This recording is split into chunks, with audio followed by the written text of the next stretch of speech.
இதில் காட்டப்படும் இந்த மாதா கருப்பு நிறத்தவராக இருக்கிறார். ஆனால் நாங்கள் நேரடியாக பார்த்த மாதா வெள்ளை நிறமாக இருந்தது.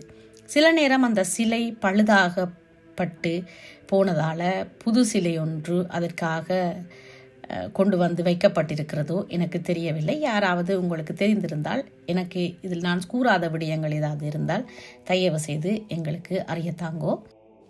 அந்த கருப்பு மாதா இருந்த இடத்தில் தான் அந்த வெள்ளை மாதாவும் இருக்கிறார்.